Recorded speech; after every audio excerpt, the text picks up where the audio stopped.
most of the people, even around you, didn't have radios, didn't have electricity, didn't have those. Radio. Wow. Yeah, out there on the farm, you know. Mm-hmm. What kind of things did you guys grow on your farm?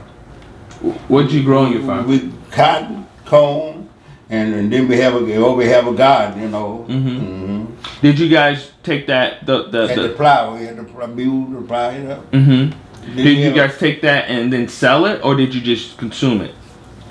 Did you eat it and use the cotton for yourself, or did you go sell it? But cotton, we would take it. Had to go to about 3 miles to a place where they would take your cotton, you know, and you get paid so much or pound. I guess I don't know how they weighed it. You right. Get paid so much. And that house, did your father build that house? I don't think he built it. Okay. No. Like I say, we had used lanterns and light, you know. A calendar or something. They had no electric at all, see. And your dad owned the land? Not really. He did. That's your phone? Yeah. He didn't own it, but he did, you know, we plowed it and drove cotton and corn. We had a garden all the time, you know. Okay, so, they're going to start the meeting in 5 minutes, right? And pig, we had a lot of pig and chicken. So would your dad been considered a sharecropper? No, he seemed like he had his own crop, you know. Seemed like he wasn't a share, you know. I consider, yeah. A lot of them sharecropper, but he seemed like he had his own. We had 2 mules and 1 horse, I tell you about. And chicken and pig. And where you live, was it predominantly just African? Showed up country, you know. Yeah. Was it predominantly black people where you lived, or are there any white people or other? Like, mostly black. Mostly black. Yeah. Okay. So was it a big change coming from where you lived growing up when you were 18 to going into the service? And then you seeing all these other groups of people? Like, you know, probably saw more white people than you probably ever saw in your life, right? Yeah. Was that a big? Well, I can see white. We see white when we go to town. Like I said, I was about 3.5 miles from a town over there, and I could go to the show every Saturday. I could go to the show, and I could go and get my ticket to here. But I had to go up there, you know, to go to the movie. Right? We go to the movie every Saturday, you know, to see the picture. We couldn't go in the lower. You had to be on the balcony, right? Yeah, we had to go upstairs. Right, because of racism, right? Separation. Wow. Yeah. Wow. And what was so amazing, you know, the nigger, that was regular word down there. The nigger, you figured that white people would call you nigger in a minute, you know. Right. And I never got called a nigger down there. In Alabama? In Alabama. I had to wait till I get here for a person to ever call me a nigger. A white lady upstairs called me a nigger one day. She was in my room. See, I was up there before I could come down here. Me and my wife was up there. Oh, you were here? Yeah, I was here. Oh, wow. First time I ever got called a nigger. I was so amazed that I figured I'd get called a nigger down there, you know. Got up here. All these years? All these years. Wow. So I got called a nigger. And you come here. Here for a lady upstairs to call me a nigger. She was in my room one day. You know, we had a pressure room. Everybody had a room. And she was in my room. And I said, come on, get out of my room, you know. She looked at me and said, you old nigger. And she walked out, though. She went out. Wow. Yeah, I told the guy down here, you know, what happened, you know. Out of all my time in Alabama, I expect to get called a nigger more or less, you know, because they were famous for that. Yeah. That was like drinking water, then. Yeah. You know, like breathing in. Well, nothing to it. Right. Yeah. And got here before I ever got called a nigger by a white person. Wow. And so that was new to me. Right. I can understand that. I was So what was not even in the military? You never even was called that in the military?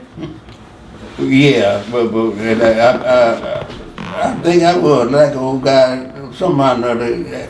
he didn't call me a nigga, but he used the word nigga. You know, he didn't actually call me a nigga, but he used the word nigga. So, it wasn't better. That was no better. You know. Wow. And it was a white woman that ended up being the one to call you that. That's crazy. All that time, I expect to get. You figure you could get all the down there. Right. It never was. Yeah. Wow. Because most of the whole time I seen a white though when I go to town, out in the country, I didn't see too many whites, more or less. Now, how long after your first wife passed did you remarry? I think about 3 years. 3 years later? Yeah. It didn't hold up for a dime. Yeah, about a year. And my sick kid, she couldn't handle it more or less, or something. Because you sick kids? Yeah. See, I had 6 kids. Because you had 6 kids. Okay. Yeah, 6 kids, And she just couldn't handle having 6 kids. Yeah, she thought it was too rough for her, so she. Wow, couldn't handle it. I was married I think she must think about 3 years before she left, I guess. Gave it up. And then you got married for a third time? Where to go? Years and later. I wanted all the kids to be grown before I got married again. Right. No, I understand. I understand. I understand. I wouldn't drive no more. Right. And what was it like? Because a lot of times, even today, you hear about single moms. Right? It's a really big thing today.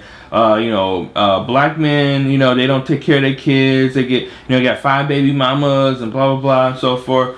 But, there's a reason why you became a Freemason and you were invited in. As you said, your character, and that shows, through in the stories that you tell about, hey, I don't want my kids separated. I want them to be together. I want them to have a good mother. You try to get married a second time and so forth, so they can have that figure in their life. What was it like to be what they call a single dad? To be on your own and you had help from the aunts. My sister-in-law. Oh yeah, my sister-in-law. They helped me out a lot, and like I said, one of them paid for a babysitter. For me, because she wasn't married or nothing, so she was working, had a good job. Yeah, paid for my babysitter. So did you find it difficult? Corralling the kids in the morning or in the night to get them to go to bed or whenever you were around? No more. The babysitter did a lot of that because see, like I say, I had to make about 8-hour shift, so I was gone 8 hours, but but the babysitter, she was a nice babysitter, take care of me nicely. Everything was nice when I got home, and she stayed there until I worked afternoon. Until I get up awake, and then she could go back to her home. It wasn't too far, anyway. Right. And so, that worked out fine, And my sister-in-law paid for the babysitting, see. Wow. And did you see your sisters a lot? Your sister-in-laws? Did you see them a lot? Who that? Aunt May and Aunt Faye and quite a Aunt bit, Mary. Much as possible. We all in the same neighborhood, more or less. We weren't too far apart. And did any of your siblings live up here, or were they still back in Alabama? Well, I had a sister and a brother here. Okay. Yeah, sister and a How brother. long after you moved up here did they come up? Well, about 6 months later, they came up. Okay. But see, like I said, I went in the service kind of early, and so I was away from them for 6 years, more or less. But I stayed in 6 years, and so I didn't get to see them. Once in a while I got to get a follow. I could come home for a few days. Right. Yeah, get up on a follow, but I didn't get to see them too much until after I come out to service. Right. And your father, was he still around at this time? No, my father passed before I left Alabama. See. Oh. Yeah, but my mother didn't. My mother just passed up here in Michigan. See, but my father passed in Alabama. Okay. So before you were 18. Before I left, yeah, I was 15 when my father passed. Oh, how did he pass? He got snake bit, and about 6 months later, he passed. He wouldn't go to the doctor. See, got snake bit and didn't go to the doctor. 6 months later, he passed. Do you know why he didn't want to go to the doctor?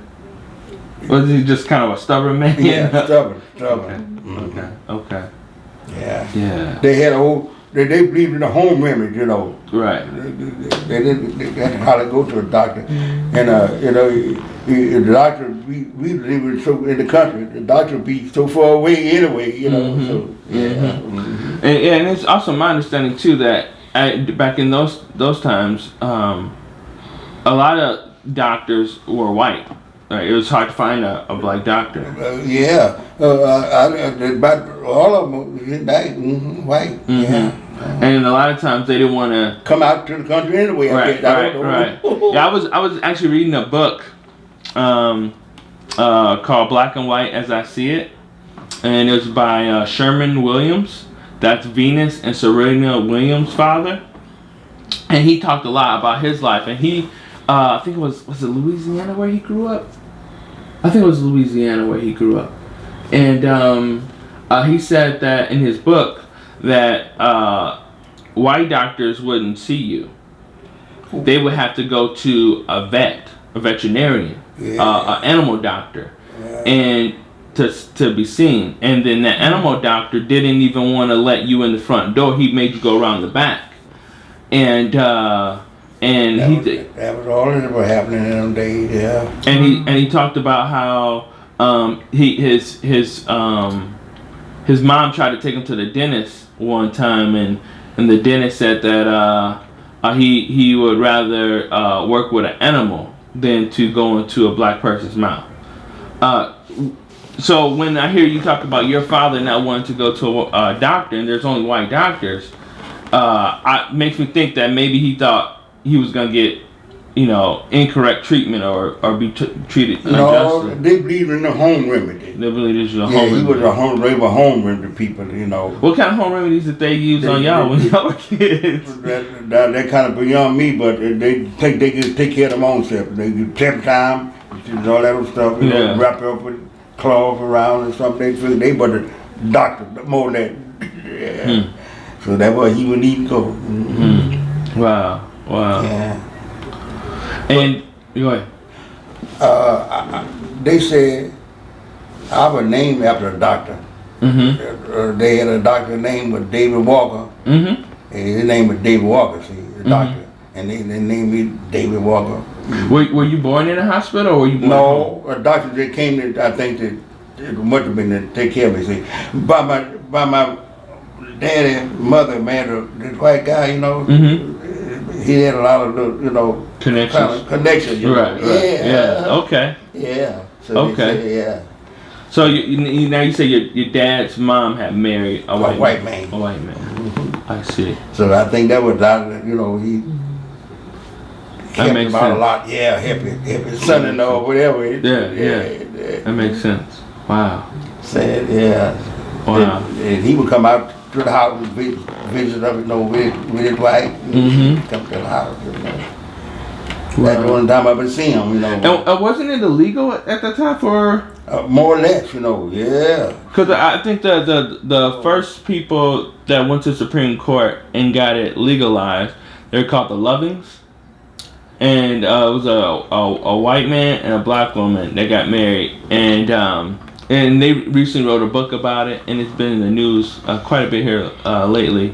But they went all the way to the Supreme Court to fight for the right to be married to one another and not be illegal, because you can go to jail if you marry a white person, or a white person married, rather, if a black person married a white person, more likely a black person be sentenced. Yeah, right. But the way around it wasn't that bad, White man could do more than what they wanted to do. Right. Wow, that's interesting. So, you've been here in the Detroit area in Inkster ever since you worked for Ford. Yeah, I was 20 years old. I got here on my birthday. I was 18 years old when I got here.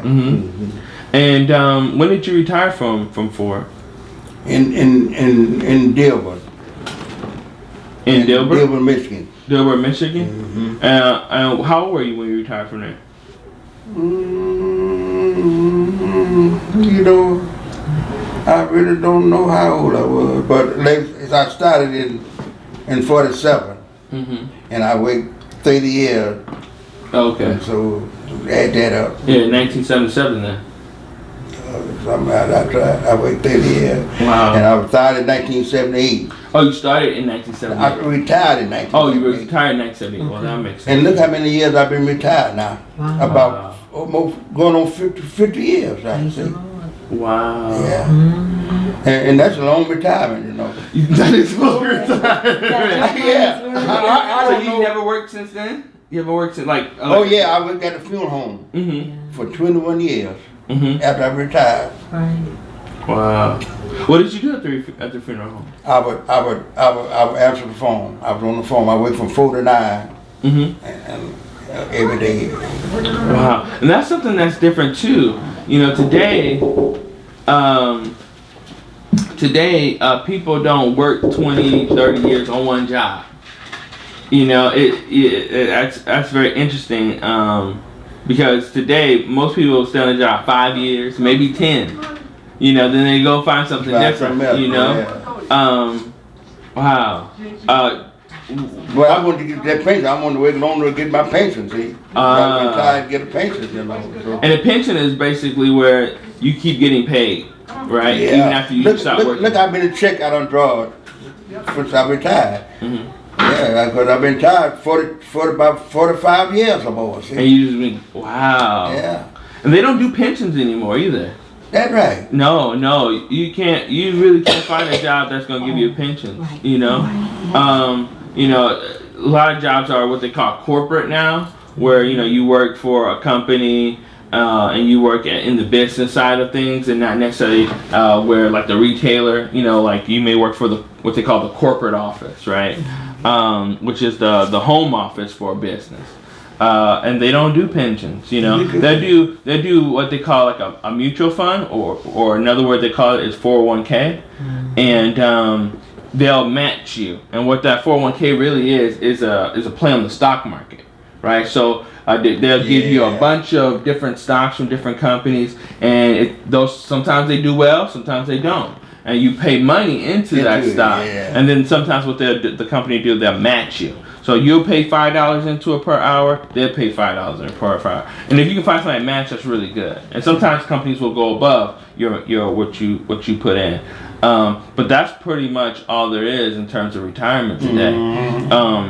But pensions were around for a long time, and they provided really a great benefit, like you said. Look how long I've been retired, you know. I bet they weren't counting on that, you know. So you know that to me is pretty amazing. But you know that dynamic is no longer there, you know. I told one fella, I said they want to give me a buyout. They want to, you know, give me some money, pay me off, give me up to hay. Yeah, You didn't take it, huh? Yeah. Wow. So they want to basically buy you out of the pension. Yeah. See, they can save money. They figure, you know. Right. Yeah. Right. Look how long I've been retired. You know. Wow. When did they come to you about the buyout? How long after you had been retired?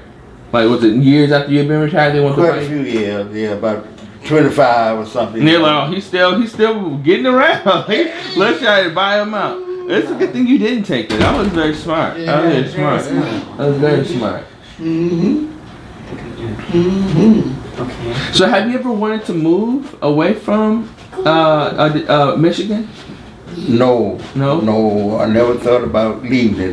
Because I was so glad to leave there. And I said, this is it, you know. Wow. Yeah, glad to get off that farm. So when you were in the military, what kind of places did you visit?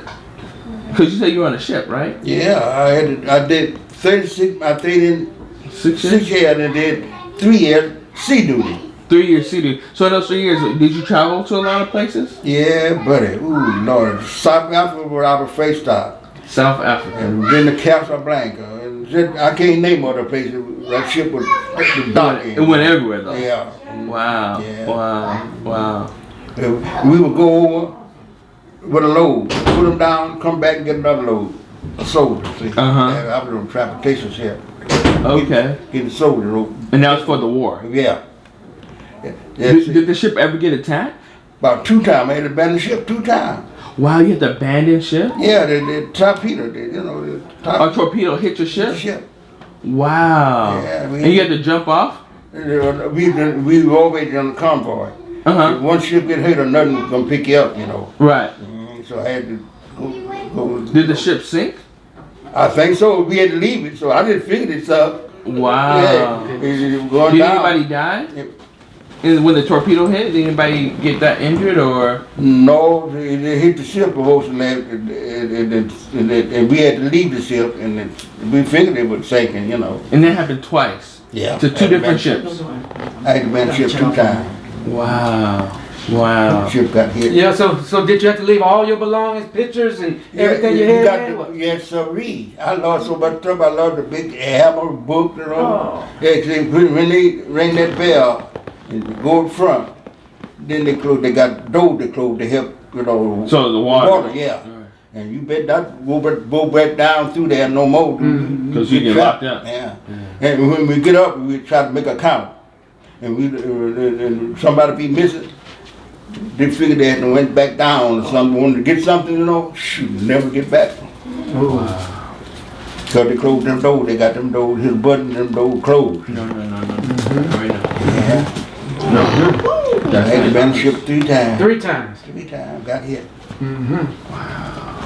Wow. And where were you in the ship when it got hit? Were you at the bottom of Yeah, they ring a bell. See, we get hit.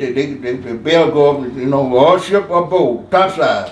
Now let me ask you this about being on the ship. Did they have it, was there discrimination on the ship where people could stay? Like, did they have all the black people at the bottom At or? the bottom.